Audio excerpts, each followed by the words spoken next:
Hello everyone.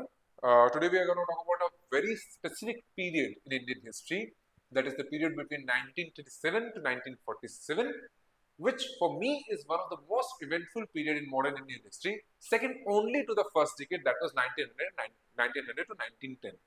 You see, why I'm saying it is one of the most significant period in Indian history is because in these 10 years, many of the developments, very many novel developments took place, not just domestically, but as well as internationally, as well as politically, both in India as well as in Britain. सो कई सारी चीजें एक साथ हो रही थी और ये जो ये पूरा पूरा पीरियड है इसकी हिस्ट्री काफी क्लटर्ड है। बच्चे काफी कंफ्यूज रहते हैं कि ये कैसे हो गया वो कैसे हो गया। और कई बार यूपीएससी ने क्वेश्चन भी पूछा है, किस तरीके से क्वेश्चन पूछा है कि what led to the Indian independence with partition. सीधा डायरेक्ट क्वेश्चन पूछा गया है, what were the circumstances that led to Indian independence along with partition. So in इसके अंदर आपको आंसर करना होता है कि क्या इकोनॉमिक रीजंस थे, क्या पॉलिटिकल रीजंस थे, क्या डोमेस्टिक रीजंस थे, क्या इंटरनेशनल रीजंस थे। और ये सारे रीजंस जो थे इन्हीं 10 इयर्स में हुए थे। साथ ही साथ ये अगर हम बात करें डोमेस्टिकली कि ठीक है जो इंडिया में हो रहा था, इंडिया में फ्रीडम स्ट्रगल चल रहा था, वो एक अपने एक टर्निंग पॉइंट पे पहुंच गया था। बट एज वेल एज वहां पर आप देखो कि इसी टाइम पर इंटरनेशनली भी कितने डेवलपमेंट्स होते थे। राइज ऑफ हिटलर इसी पीरियड में हुआ, आपका वर्ल्ड वॉर टू इसी पीरियड में हुआ, आपका जो है राइज ऑफ यूएसए भी इसी पीरियड में हुआ, साथ ही साथ आपका जो एंड ऑफ कॉलोनियलिज्म भी इसी पीरियड में हुआ, जो लास्ट 400 ईयर से चल रहा था। एकदम से 1940s के एंड में जाते जाते वो भी बिल्कुल खत्म हो गया। और सबसे बड़ा बात है इंडियन सब कॉन्टिनेंट का तो पार्टीशन हो गया, जो कि थाउजेंड्स ऑफ इयर्स की जो हमारी सिविलाइजेशन थी उसका पार्टीशन हुआ। सो इस 10 साल में क्या क्या हुआ आज हम उसको समझते हैं। देखिए, ये क्वेश्चन प्रीलिम्स और मेंस के लिए, जैसे मैंने मेंस का तो आपको एग्जांपल ही दिया, प्रीलिम्स के लिए कहाँ जरूरी है, कई बार सीधा क्रोनोलॉजिकल क्वेश्चंस आ जाते हैं। और अब जिस तरीके से असर्शन रीजन क्वेश्चंस आ रहे हैं, इन असर्शन बिकॉज हर यहाँ पर जो भी एक्शन होगा उसका कहीं ना कहीं रिएक्शन आ रहा है, तो दोनों का कहीं ना कहीं एक रीजन बनता है। किसी भी जो भी अगर क्विट इंडिया मूवमेंट हुआ तो उसका क्या रीजन था, उसका इमीडिएट रीजन क्या था। अगर जो है एकदम से ब्रिटेन की पॉलिसी में शिफ्ट आया तो उसका इमीडिएट रीजन वहां की पॉलिटिकल एक्टिविटीज में क्या था। तो इस तरीके से एजर्शन रीजन भी आ सकता है। और जो मेरा फेवरेट क्वेश्चन है that is chronology. Chronology because यहाँ पर कभी अगस्त ऑफर आ रहा है, कभी आपका जो है क्रिप्स मिशन आ रहा है, फिर आपका कैबिनेट मिशन आ रहा है, तो बच्चे काफी कंफ्यूज रहते हैं कि पहले क्या हुआ बाद में क्या हुआ, शिमला कॉन्फ्रेंस कैबिनेट मिशन से पहले हुई या बाद में हुई। तो इस तरीके के क्वेश्चन को सॉल्व करने के लिए हमें बहुत जरूरी है एक बारी इस टॉपिक को समझना कि इस दौरान हो क्या रहा था, वो क्या फैक्टर्स, क्या कारक थे जिसके कारण से हमें इंडिपेंडेंस मिली और साथ साथ पार्टीशन भी हुआ। और साथ ही साथ ऐसे क्या डेवलपमेंट्स हो रहे थे जिससे कि कांग्रेस जो है, कांग्रेस के साथ साथ और भी कई सारे जो पॉलिटिकल पार्टीज हैं वो सामने आ रही थी। और ब्रिटेन में क्या हुआ, सबसे इंपॉर्टेंट है ब्रिटेन में क्या हुआ, इंटरनेशनल लेवल पे क्या हुआ, इसको भी समझना हमारे लिए बहुत जरूरी है। सो लेट्स स्टार्ट विद, देखिए यहाँ पर ना मैंने एक वर्ड यूज किया, टर्बुलेंट फोर्टीज। कई सारे इंडियन राइटर्स ने जो है इसको टर्बुलेंट फोर्टीज का टाइम दिया हुआ है, जिस पीरियड की हम बात कर रहे हैं इसको टर्बुलेंट फोर्टीज कहा है। और जो टर्म है ना ये बेसिकली यूज की जाती है वर्ल्ड हिस्ट्री में 20th सेंचुरी के फिफ्थ डिकेड यानी कि 1940 से 50s को बताने के लिए ये टर्बुलेंट फोर्टीज काफी बार यूज किया जाता है। बिकॉज वर्ल्ड वॉर हो रही थी, राइज ऑफ हिटलर हो रहा था, सब कुछ हो रहा था इसी दौरान। बट इंडिया के कंटेक्स्ट में भी कई सारे राइटर्स हैं जिन्होंने इसको यूज किया है।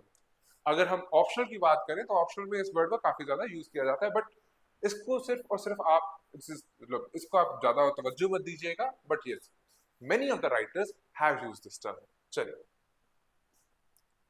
सो let's start with it.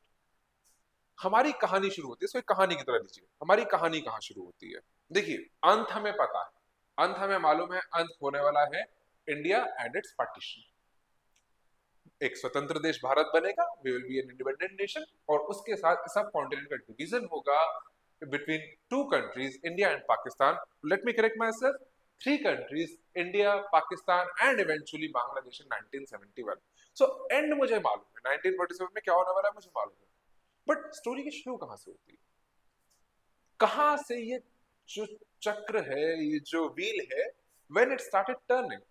So let's take the turning point to be 1937 elections, provincial elections.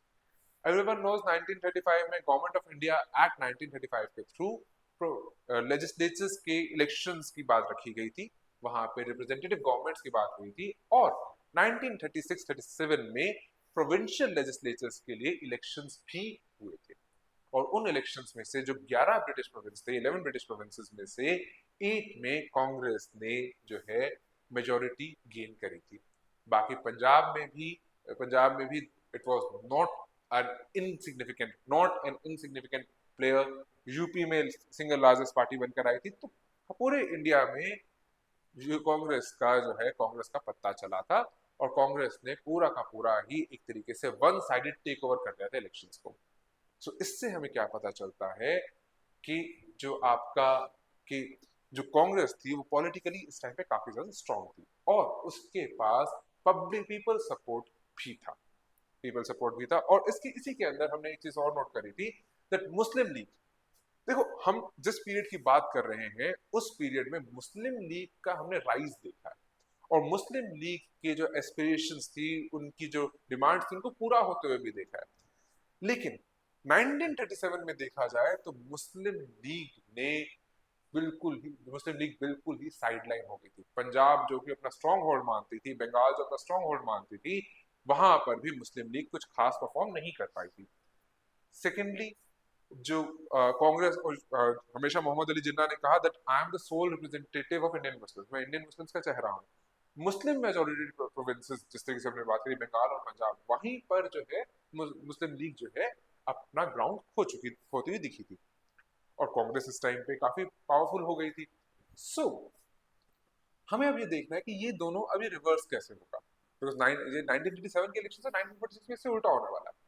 सो इससे हमें बस, coming back to the topic, Congress काफी ज्यादा जो है वो स्ट्रांग हो चुकी थी। सेकेंडली, आपके पास मुस्लिम लीग साइडलाइन हो चुकी थी, और कांग्रेस में अंदर एक कॉन्फिडेंस भी आ गया था कि हाँ, now we have the power, now we have the legitimacy to to take over the power from the British rules. So इसी तरीके से this was the political scenario as of now in India. So now talking about the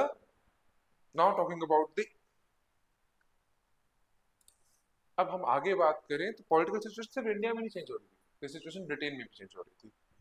Britain में उस time पे उनकी economy crumple कर रही थी। देखो, अभी ग्रेट डिप्रेशन खत्म हुआ है। 19 अगर हम 1910s की बात करें, जब फर्स्ट वर्ल्ड वॉर हुई थी, उसके बाद एकदम से डिमांड सर्ज आया था, बट 1929-30 तक वो प्लेट्यू कर गया था। मतलब वो डिमांड उतनी नहीं रही, बट जॉब्स क्रिएट हो चुकी हैं, फैक्ट्रीज बन चुकी हैं, अब डिमांड नहीं है, सप्लाई हो रही है, तो इकोनॉमी भी क्रम्पल कर रही थी। और उस टाइम पे जो पार्टी थी, जो पार्टी इन पावर थी, वो थी कंजर्वेटिव पार्टी। कंजर्वेटिव पार्टी, देखो ब्रिटेन में आज भी दो ही पार्टी चलती है, कंजर्वेटिव और लेबर। जो आपने नाम सुने हैं, विंस्टन चर्चिल, नेविल चैम्बरलैन, ये सारे कंजर्वेटिव पार्टी को बिलोंग करते थे। तो कंजर्वेटिव पार्टी जो पावर में थी, उस टाइम पे उनके लिए डिस्कंटेंट आ रहा था, और उसी टाइम पे लेबर पार्टी भी ग्रो कर रही थी। अब लेबर को एक बार देखिए, लेबर पार्टी की आइडियोलॉजी को समझे टुवर्ड्स इंडिया। लेबर पार्टी जो थी वो इंडिया को सेल्फ गवर्नमेंट देने के लिए हमेशा रेडी रही है। उनके पास कहीं ना कहीं पॉजिटिव एटीट्यूड रहा है इंडिया को सेल्फ गवर्नमेंट देने के लिए। वहीं कंजर्वेटिव पार्टी जो थी, वो काफी हद तक इंडिया को किसी भी तरीके से कोई लीवे नहीं देना चाहती थी। तो लेबर पार्टी अब राइज कर रही है। जब लेबर पार्टी राइज कर रही है, तो आपको एक बहुत इंपॉर्टेंट इवेंट के बारे में जानना चाहिए, 1938 में जो हुआ था।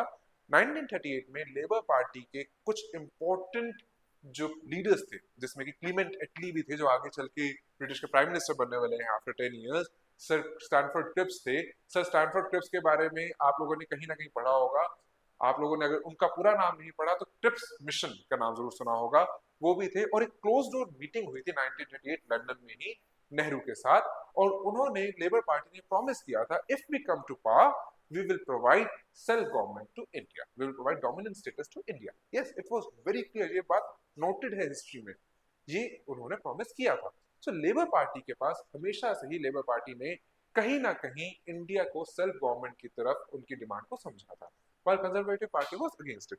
तो जो इकोनॉमी क्रम्बल कर रही थी, तो जो पॉपुलेशन है, जो इंग्लैंड की पॉपुलेशन है, वहां पर जो है कंजर्वेटिव पार्टी के लिए कहीं ना कहीं एक रिलेक्टेंस आ रही थी, और लेबर पार्टी इसी वजह से जो है ग्रो कर रही थी।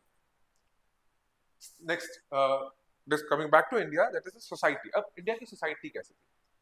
ऑल्दो मुस्लिम लीग को हमने हरा दिया था, मुस्लिम लीग को कांग्रेस ने हरा दिया था, बट आपको ये समझना होगा 1937 के बाद ऑल्दो मुस्लिम लीग हार गई थी, बट कम्युनलिज्म अभी भी बढ़ ही रहा था। आपको पता होगा कि इन्हीं दिनों में काफी ज्यादा जो है कम्युनल राइट्स देखने को मिले, और मुस्लिम लीग चाहे Jinnah was down to dusted, but वहीं से उन्होंने रिसर्जेंस भी लिया। 1940 तक आते आते उन्होंने लाहौर सेशन में, मुस्लिम लीग के लाहौर सेशन में पाकिस्तान को एक्सप्लिसिटली मांग भी लिया था, और उनको काफी ज्यादा सपोर्ट भी मिल रहा था। साथ ही साथ ये वो टाइम है जब कास्ट एजर्टिवनेस भी बढ़ रही थी, हमारी सोसाइटी में कास्ट एजर्टिवनेस बढ़ रही थी। इससे पहले सेकेंड राउंड टेबल कॉन्फ्रेंस में जब डॉक्टर बी आर अम्बेडकर ने गांधी जी के सामने सेपरेट इलेक्टोरेट्स मांगे थे, तभी से हम देख रहे हैं कि कहीं ना कहीं जो है दलित कॉन्शियसनेस बढ़ रही है, दलित कॉन्शियसनेस की रूप ले रही है। उसका कॉमनल अवार्ड आया, ठीक है, पूना पैक्ट से वो निरस्त हो गया, वो उसको हमने डिस्कार्ड कर दिया, but it is a truth that 1937 में डॉक्टर बी आर अम्बेडकर ने एक लेबर पार्टी जो है फ्लॉट करी थी, जिस जो कि 1987 के इलेक्शंस लड़ी थी, और उसको ठीक ठाक सपोर्ट मिला था without even having separate electorates. ठीक है, सीट्स कम थी, बट उसने ठीक ठाक जो है आई बॉल्स गेन करी थी। और जब 1939 में 39 तक आते आते, इट्स जस्ट स्पॉइलर, 1939 तक आते आते कांग्रेस मिनिस्ट्रीज ने सभी प्रोविंसेस से रिजाइन कर दिया था। बट उसी दिन डे ऑफ डिलीवरेंस मनाया था। डे ऑफ डिलीवरेंस मतलब संतोष का दिन मनाया था बी आर अम्बेडकर की पार्टी ने और मुस्लिम लीग ने। सो आप ये देख रहे हैं कास्ट एजर्टिवनेस भी बढ़ रही है, कहीं ना कहीं हम एक नेशनल आइडेंटिटी से छूट के हम एक कम्युनल और कास्ट आइडेंटिटी की तरफ बढ़ रहे हैं। सो ये चीज एक सोसाइटल एस्पेक्ट पे, ये चीज इस पूरे 3-4 साल में हो रही है। Next is the economic situation. Economic situation देखिए, इस टाइम पर जब इस दौरान जो इकोनॉमिक सिचुएशन रही थी, हम ये देख रहे थे कैपिटलिस्ट का राइज देखा है हम लोगों ने। जब 1910-20 के में वर्ल्ड वॉर हुई थी, तो हमने देखा कई सारे बिजनेस हाउसेस सामने आ रहे थे, कई सारे बिजनेस हाउसेस सामने आए, बिकॉज जो था वॉर ने एक डिमांड क्रिएट करी, और जब डिमांड्स मैनचेस्टर की मिल्स नहीं पूरी कर पाई, तो इंडिया की तरफ आने लगे। तो आपने जितने भी हम लोग बिजनेस हाउसेस का नाम सुनते हैं ना, बिरला, टाटा, ये सारे सारे उसी टाइम उठे थे। अब आप देखेंगे 1910-20 से पहले कोई खास बिजनेस क्लास की बात नहीं हो रही, एलीट क्लास की बात हो रही है। अगर हम कांग्रेस के पार्टिसिपेशन को भी देखें, कांग्रेस में पार्टिसिपेशन को भी देखें, तो we have intellectual class, Surendranath Banerjee हैं, जीके गोखले हैं, this were all international intellectual class, कहीं ना कहीं जमींदार रहे हैं, बट कोई बहुत स्ट्रॉन्ग इंडस्ट्रियलिस्ट जो है इंडियन पॉलिटिक्स में एक्टिव नहीं देखे। बट 1920s के बाद हमें कई सारे इंडस्ट्रियलिस्ट जो है एक्टिवली देखने को मिले। एफआईसीसीआई का जो है गठन हुआ, इस टाइम पे एफआईसीसीआई को फॉर्मेशन हुआ 1927-28 में। आफ्टर दैट, अब so this is the rise of capitalist class, में राइज ऑफ कैपिटलिस्ट क्लास देख रहे हैं। अब 1930s तक आते आते कैपिटलिस्ट क्लास ने काफी हद तक इंडियन पॉलिटिक्स में अपना स्वे, यानी कि अपना जो जो जन आधार है वो बढ़ा दिया था, उसके ऊपर अपना कंट्रोल रख लिया था। In fact Gandhi ji was very close to some capitalist class people, like G D Birla ji, जो जी डी बिरला है उनकी तरफ बात करें, पुरुषोत्तम दास टंडन जी हैं, और उनके उनके काफी क्लोज रहे। और सीडीएम में जब सिविल डिसोबीडियंस मूवमेंट हुआ, तो कैपिटलिस्ट क्लास ने काफी हद तक सपोर्ट भी किया, जिसका फर्स्ट फेज था capitalist class was in support of it. साथ ही साथ 1930s में जो है, बिकॉज अब इलेक्शंस भी हुए थे, तो काफी हद तक जो है कैपिटलिस्ट क्लास ने सपोर्ट किया था इन इलेक्शंस को। इनफैक्ट सी राजा गोपालाचारी, जो कि मद्रास के चीफ मिनिस्टर भी बने थे, he was very close to them, he was very close to the capitalist class. So capitalist class जो है वो स्वे गेन कर रही थी, वो अपना होल्ड गेन कर रही थी पॉलिटी में। एक और सेंस चल रहा था, यही वो टाइम है जब एक यंगर जनरेशन जो है चार्ज ले रही थी। यहाँ पे यंगर जनरेशन का मतलब है सुभाष चंद्र बोस और जवाहरलाल नेहरू। ये दोनों लेफ्टिस्ट आइडियोलॉजी के, सोशलिस्ट आइडियोलॉजी के थे। सो आप ये देखिए, दो डिफरेंट ट्रेंड्स आ रहे हैं। एक ट्रेंड कैपिटलिस्ट की तरफ जा रहा है, एक ट्रेंड लेफ्टिस्ट सोशलिस्ट की तरफ जा रहा है, और सोशलिस्ट ट्रेंड फिर भी राइज पर है। ऑल्दो कैपिटलिस्ट कंट्रोल कर रहे हैं, बट सोशलिस्ट ट्रेंड अभी भी राइज पर है। और सोशलिस्ट ट्रेंड किस तरीके से? बिकॉज यही टाइम है जब जवाहरलाल नेहरू और सुभाष चंद्र बोस एक्टिव हैं, यही टाइम है जब किसान सभाएं बन रही हैं, यही टाइम है जब कांग्रेस सोशलिस्ट पार्टी बन रही है।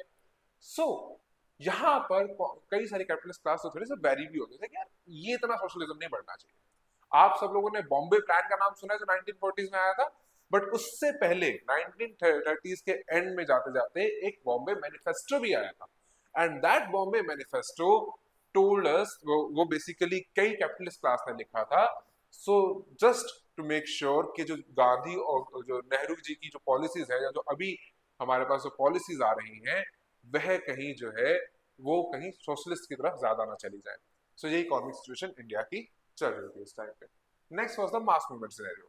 देखो सीडीएम के बाद हमने कोई मास मूवमेंट नहीं देखी थी, और पूरा का पूरा कब मास मूवमेंट को कॉल करना है, कैसे करना है, वो सारा का सारा जो दारोमदार था, जो डिसीजन था, वो टोटली गांधी जी के ऊपर छोड़ दिया गया था। Next is geopolitical situation which I feel is the most important in this scenario. वो कि इस टाइम पे हम लोग देख रहे हैं हिटलर का राइज हो रहा है, नाजिज्म फैल रहा है जर्मनी में, फैसिज्म इटली में हो रहा है, और इसी के साथ यूएसए भी राइज पर आ रहा है। ब्रिटेन और फ्रांस जो कि पहले सबसे बड़े पार्टी हुआ करती थी, जो कि वर्ल्ड पॉलिटिक्स को कंट्रोल करती थी, वहीं पर अब यूएसए उनको रिप्लेस कर रहा है, बिकॉज उसके पास इकोनॉमिक पावर है, टेक्नोलॉजिकल पावर है। सो यूएसए उनको रिप्लेस कर रहा है। और कम्युनलिज्म और कैपिटलिज्म में एक प्रॉपर जो है एक आइडियोलॉजिकल कॉन्फ्लिक्ट आ गया है। एक तरफ से यूएसएसआर भी राइज कर रहा है, यूएसएसआर 20s में बन गया था, 1920s में बन चुका था, और एक तरफ है कैपिटलिस्ट यूएसए। तो दोनों तरफ से वो चल रहा है, और साथ ही फिर एक किनीशियन मॉडल ऑफ इकोनॉमिक्स भी आ रहा है, जिसकी वजह से ग्रेट डिप्रेशन जो था वो एब कर रहा है, मतलब डाउन जा रहा है। किनीशियन मॉडल ऑफ इकोनॉमिक्स की अगर बात करें तो वो थोड़ा सेलेक्टिव, एक सेलेक्टिव इंटरवेंशन चाहता है गवर्नमेंट की टू क्रिएट डिमांड, डिमांड को क्रिएट करने के लिए सेलेक्टिव इंटरवेंशन चाहता है, ताकि जो है इकोनॉमी ग्रो कर सके। ये थोड़ा एडम स्मिथ के जो फ्री ट्रेड के कॉन्सेप्ट है उससे थोड़ा डिफरेंट रहता है, और एक्सट्रीम सोशलिज्म की तरफ में नहीं जाता। बट एक इनोवेशन मॉडल ऑफ इकोनॉमिक्स भी राइज कर रहा था, और इसके साथ साथ जो ग्रेट डिप्रेशन 1930s के बाद हुआ था वो भी एब कर रहा था। This was the scenario between और scenario in the geopolitical scenario. और इसी के बीच में आउटब्रेक ऑफ वर्ल्ड वॉर 2 हुआ, जब हिटलर असर्टिव हुआ यूरोप में, तो वर्ल्ड वॉर 2 भी इसी टाइम पे हुआ।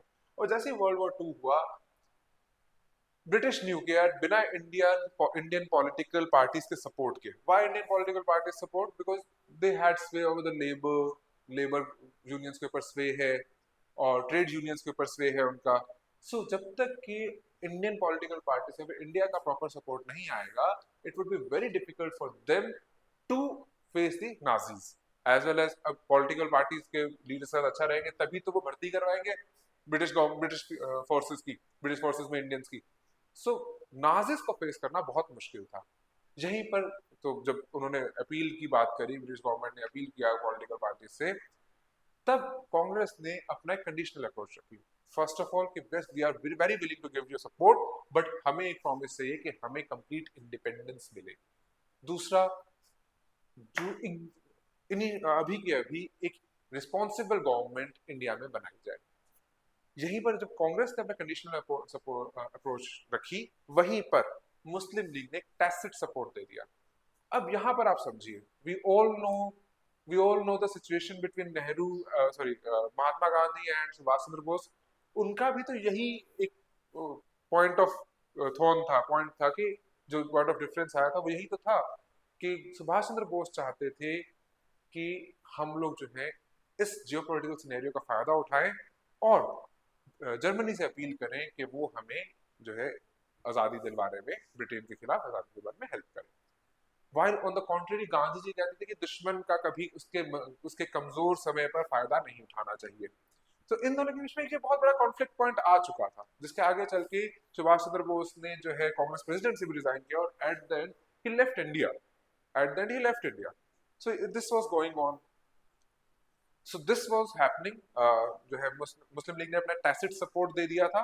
और इसी टाइम तक चलते चलते 1940s तक हम पहुंच गए, जहां पर अब क्योंकि मुस्लिम लीग ने टैसिट सपोर्ट दिया, तो ब्रिटिश जो है थोड़े से तो उनकी तरफ हो गया, थोड़ा सा उनकी तरफ झुक गए। तो अभी हम देखेंगे कि जो है थोड़ा सा बायसनेस भी दिखेगा, थोड़ा सा उनकी तरफ झुक गए थे।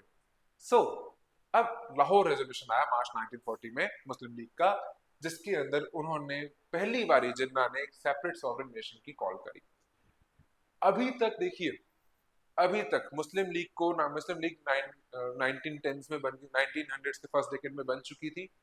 बट अभी तक उन्होंने कभी सेपरेट सॉवरेन नेशन की डिमांड नहीं करी थी, कभी पाकिस्तान की डिमांड ऑफिशियल नहीं हुई थी। तो थर्ड राउंड टेबल कॉन्फ्रेंस के टाइम पर कुछ जो ऑक्सफोर्ड में पढ़ने वाले इंडियन मुस्लिम स्टूडेंट्स थे, उन्होंने पाकिस्तान की एक फिलॉसफी रखी थी, जब ये नाम भी आया था, जो चौधरी राशिद कहते हैं जिनको हम लोग, जिन्होंने पाकिस्तान का नाम दिया था, ऑल वो टॉक्स में था बट वो बड़ा अनऑफिशियल सा था। पहली बारी जिन्ना ने ऑफिशियली एक सेपरेट सॉवरेन नेशन की कॉल करी फॉर मुस्लिम्स, इंडिया से अलग, जो कि इंडिया से अलग हो। अभी तक सिर्फ बात चल रही थी कंसेशंस की, अब पहली बारी ऐसा हुआ है जिन्ना ने एक सेपरेट सॉवरेन नेशन की डिमांड करी है। और ये पहली सच डिमांड थी जब डिमांड रखी गई थी, फर्स्ट टाइम ऐसा हुआ था। साथ ही साथ इस टाइम पे अगर हम यहाँ पर इंडिया में ये सिचुएशन है, तो जियो पॉलिटिकली भी ब्रिटेन के ऊपर बहुत प्रेशर्स पड़ रहे थे कि किसी भी तरीके से इंडिया का सपोर्ट वो लेकर आए। और साथ ही साथ पहले इनिशियली हमें याद है जब हिटलर ने स्टार्ट की थी वॉर, तो ब्रिटेन को एक रिबटल देखने का मिला था। फ्रांस की तो हार ही हो गई थी, जो उसका अलायंस पार्टनर था। और इसी टाइम पर विंस्टन चर्चिल ने नेविल चैम्बरलेन को प्राइम मिनिस्टर की तरह रिप्लेस भी किया। अब चर्चिल चर्चिल एक बहुत इंपॉर्टेंट कैरेक्टर है इस स्टोरी का। Churchill was very much against Indian independence, वो किसी भी तरीके कंसेशन इंडिया को नहीं देना चाहता था, कंजर्वेटिव था और एक्सट्रीम कंजर्वेटिव था।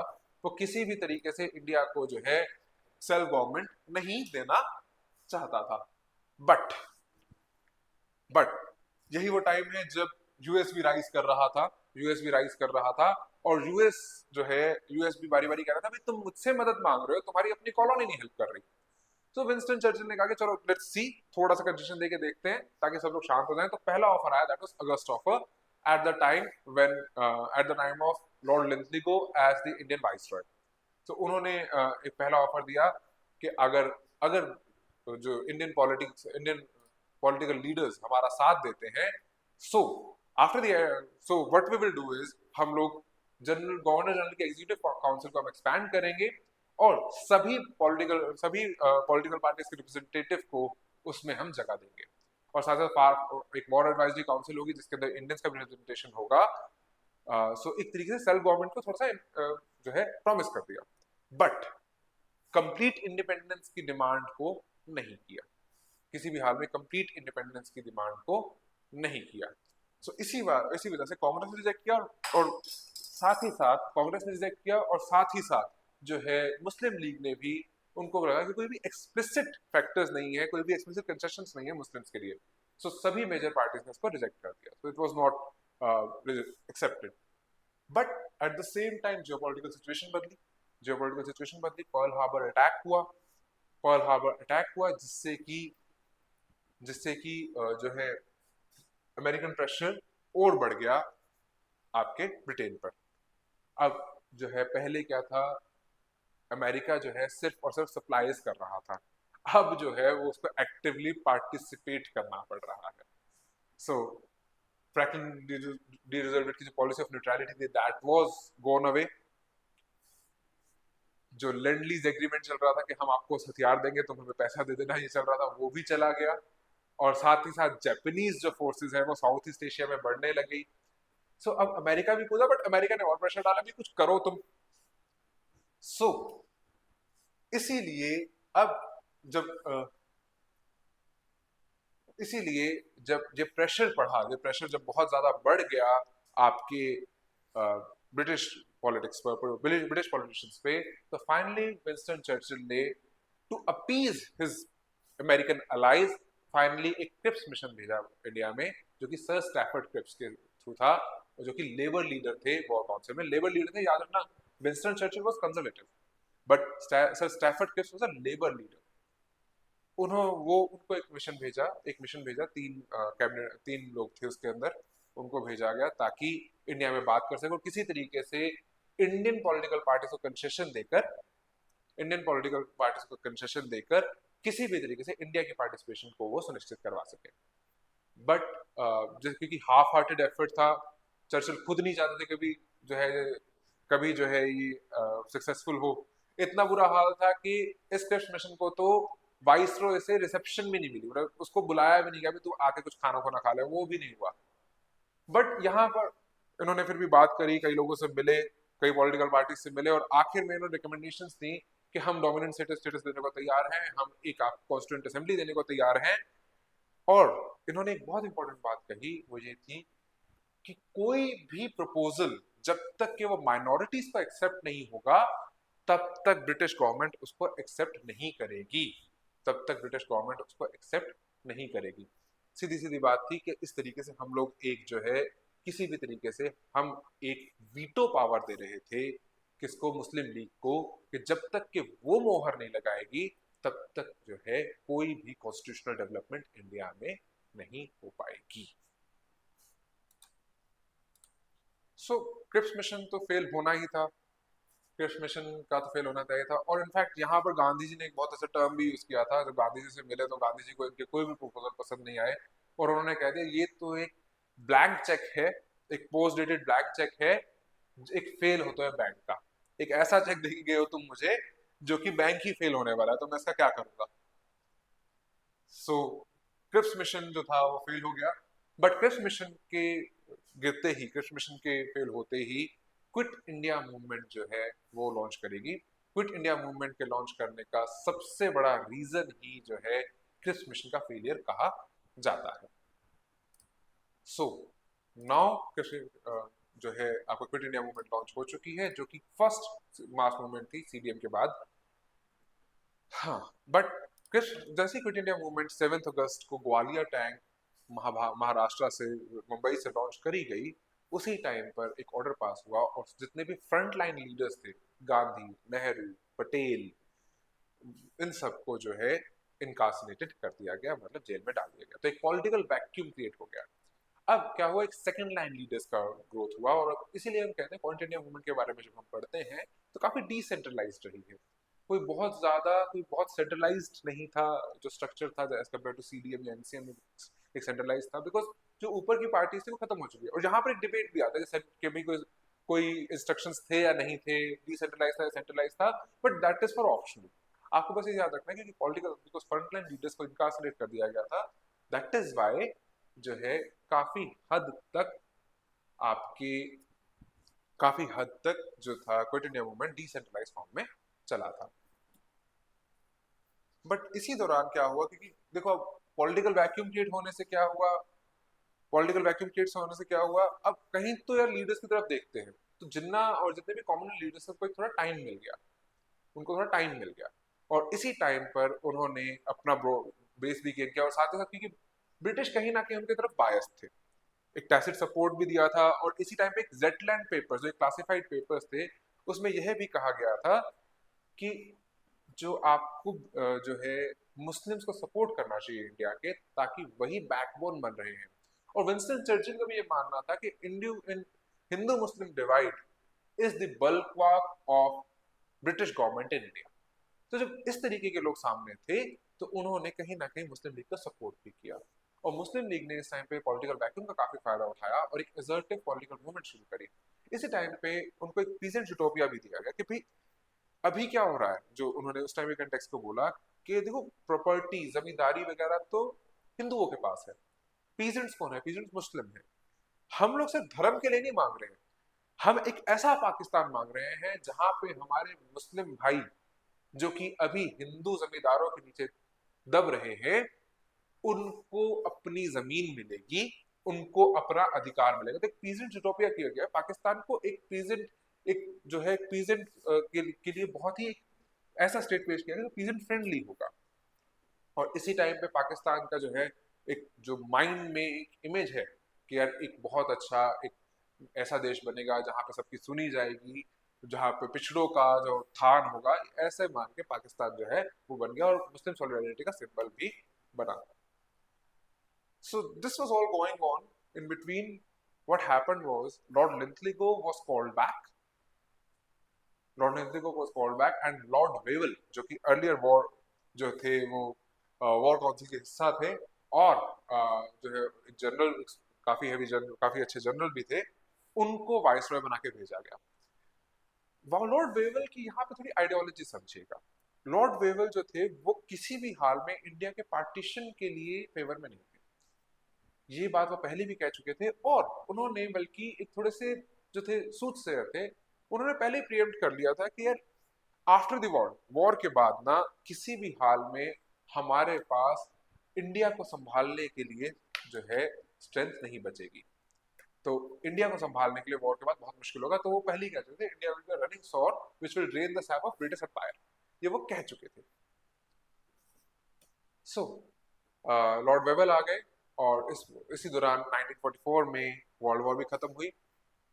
इसके बाद जो है अब बात शुरू हुई, because now it was very clear कि वो नहीं संभाल पा रहे हैं, ब्रिटिश हमें नहीं संभाल पा रहे हैं, इंडिया को नहीं संभाल पा रहे हैं। तो इसी दौरान कुछ कॉन्स्टिट्यूशनल डेवलपमेंट्स हुई, जिसमें सबसे पहली थी CR formula and Gandhi Jinnah talks.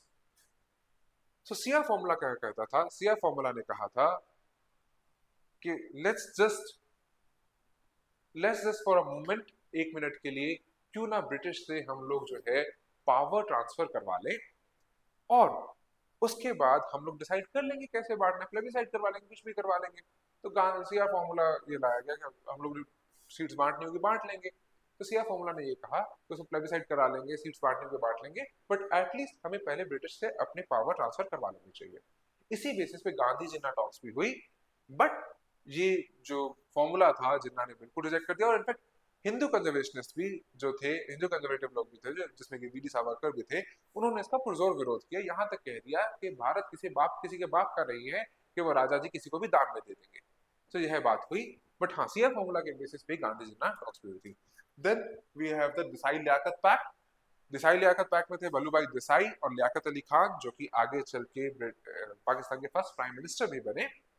इन्होंने मिलके जो है इन्होंने एक पैक्ट किया कि क्यों ना हम लोग पावर ट्रांसफर पहले ले लें, और जो है जितनी भी सेंट्रल लेजिस्लेचर में सीट्स हैं, प्रोविंशियल लेजिस्लेचर में सीट्स हैं, उनको हम लोग हाफ हाफ डिवाइड कर देंगे, इंडियन और मुस्लिम में। But again this was rejected, because अब कांग्रेस ने कहा, हमने हार्ट एंड सोल डाला है इंडियन इंडिपेंडेंस के लिए, हम सीधा आधी पॉलिटिकल पावर कांग्रेस को, मुस्लिम लीग को कैसे दे दे? तो this was again rejected. Then we had the provision of Shimla conference. Lord Wavell ने फाइनली शिमला कॉन्फ्रेंस बुलाई। शिमला कॉन्फ्रेंस जो कि आप लोगों ने पढ़ा होगा कि बहुत फेमस रही है, जब ये सब लोग गए थे, जिन्ना, नेहरू जी, पटेल, ये सब मिलके गए थे। तो शिमला कॉन्फ्रेंस बुलाई कि let's sit on a table, जितनी भी पॉलिटिकल पार्टीज हैं उनको एक टेबल पे बिठाते हैं और देखते हैं किस तरीके से पावर ट्रांसफर करनी है, किस तरीके से जो है इंडिया को पावर देनी है, इंडियन को पावर देनी है। But that also failed, because वहां पर जिन्ना ने कह दिया, I am the sole representative of Muslims in India. Ironically उस टाइम पर कांग्रेस के जो प्रेसिडेंट थे वो थे मौलाना अब्दुल कलाम आजाद। तो एक ये बड़ी आयरॉनिकल सिचुएशन हो गई। साथ ही साथ मुस्लिम लीग को या कांग्रेस को, दोनों में से कोई पसंद नहीं, ये बात पसंद नहीं आई कि हम लोग जो है अभी भी इनकम्प्लीट ट्रांसफर ले, डोमिनियन ले। दे वर वेरी मच कि हम डोमिनियन नहीं, हम फुल इंडिपेंडेंस लेने आए हैं। और अभी पार्टीशन के ऊपर कोई बात ज्यादा हो भी नहीं रही थी। साथ ही साथ while Jinnah was adamant for partition, Congress was not. तो शिमला कॉन्फ्रेंस जो थी वो कहीं ना कहीं एक फिटाइल सा अटेम्प्ट रहा। इसी दौरान ब्रिटेन में एक बहुत मेजर चेंज आया, जब क्लीमेंट एटली, जो कि लेबर प्राइम मिनिस्टर थे, उन्होंने जो है विंस्टन चर्चिल को रिप्लेस किया एज प्राइम मिनिस्टर। अब एटली का सिंपल था, एटली पहले तो देखो मैंने आपको बताया ना 1938 में तो नेहरू को बिठा के पुचकार के बोला था, भाई तेरे को हम सेल्फ गवर्नमेंट दे देंगे। अब वो जब गद्दी में बैठा ना, जब he was in the prime minister seat, like यार मेरे को नहीं देना। ये वो थोड़ा थोड़ा अवर्सिव हो गया towards the question of Indian independence, थोड़ा सा अवर्सिव हो गया। सो दिस वाज प्रीवेंट, तो एटली थोड़ा अवर्सिव हो गया। बट द फैक्ट इज, जैसे कि लॉर्ड वेबल ने कहा था कि it is not possible, Britain भी बिल्कुल इकोनॉमिकली ड्रेन हो चुका है, और साथ ही साथ उस यूरोप रीडेवलपमेंट करना है। अमेरिकन कंडीशन से कहती हैं, अमेरिका की कंडीशन आ चुकी है कि आप मुझसे उधार मांग रहे हो, लेकिन मैं तब दूंगा पहले तुम अपनी कॉलोनीज फ्री करो। तुम कॉलोनीज को बचाने के लिए मेरा पैसा कॉलोनीज को बचाने के लिए आप यूज नहीं कर सकते हो। तो this was the things happening at that time. So next was, so it was very ठीक है, Attlee was not in favor, but it was also unsustainable for him to continue. So उन्होंने cabinet mission plan भेजा। Cabinet mission plan basically इसका sir Stafford Cripps भी उसका हिस्सा थे। उन्होंने जो कैबिनेट मिशन प्लान भेजा, हायर रैंकिंग कैबिनेट ऑफिशियल्स को इंडिया भेजा to finally broker a peace between league and Congress, और एक कॉन्स्टिट्यूशनल फ्रेमवर्क देकर इंडिया से जल्दी निकला जाए। सो इस कैबिनेट मिशन प्लान ने ग्रुपिंग सिस्टम दिया और डोमिनेंट स्टेटस पर ग्रुपिंग सिस्टम दिया कि हम जितने भी प्रोविंसेस हम ग्रुप्स में बांट देंगे और फिर वो ग्रुप्स डिसाइड कर सकते हैं कि उनको किस तरीके से पावर्स जो है सेंटर के साथ शेयर करनी है। सो सो डोमिनेंट स्टेटस प्रॉमिस किया गया। अब इस ग्रुपिंग सिस्टम को देखने का तरीका कांग्रेस का और लीग का अलग था। लीग के लिए ये था कि ग्रुपिंग सिस्टम परमानेंट है, कांग्रेस का था कि ग्रुपिंग सिस्टम तो आज बदल दें कल बदल देंगे, इसमें कोई बड़ी बात है नहीं। So this was the cabinet mission plan. इसी दौरान एक वेवल्स ब्रेकडाउन प्लान आया था which was also very interesting to know. बहुत कम लोग इसके बारे में जानते हैं, बट लॉर्ड वेवल ने एक ब्रेकडाउन प्लान दिया था कि चलो अगर कोई नहीं मान रहा ना, हमें निकलना है, we have to get out of this place. तो लॉर्ड वेवल ने एक प्लान दिया, ब्रेकडाउन प्लान दिया था। उसमें इन्होंने कहा था कि क्यों ना ऐसा करें, मेजर ब्रिटिश प्रोविंसेस में हम लोग दे देते हैं सेल्फ गवर्नमेंट, लेकिन मतलब साउथ से शुरू करके नॉर्थ वेस्ट की तरफ आएंगे, पहले साउथ सदर्न प्रोविंसेस को दे दो, फिर सेंट्रल प्रोविंसेस को दो, जहां पे पंगा नहीं है। लेकिन जहां पे इश्यूज हैं हिंदू मुस्लिम्स के बीच में, वहां से हम फेस्ड एग्जिट लेंगे। कुछ दिन हम बंगाल और पंजाब में ब्रिटिश गवर्नमेंट ही रखेंगे। ऑल्दो ये तो उनके अपने देश वालों को ही प्लान पसंद नहीं आया।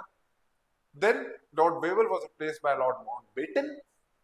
Lord Mountbatten after the Attlee statement कि हम लोग हर हाल में जून 1948 से पहले इंडिया से बाहर आ जाएंगे। तो लॉर्ड माउंटबेटन को भेजा गया। लॉर्ड माउंटबेटन में दो प्लान्स हैं उनके नाम पर, एक डिकी बर्ड प्लान और एक Mountbatten plan. Dickie bird plan is also known as balkanisation plan, जिसके अंदर इंडिया के प्रोविंसेस को सेमी इंडिपेंडेंट स्टेट्स में बांट दिया जाएगा। And then we have the Mountbatten plan, जिसके बेसिस पे इंडिया के इंडिपेंडेंस हुआ कि हाँ पार्टीशन करी जाएगा on the basis of population.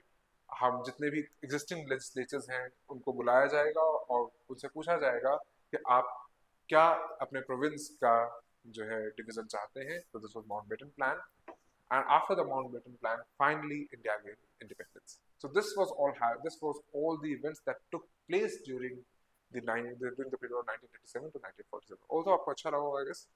This was all from my side.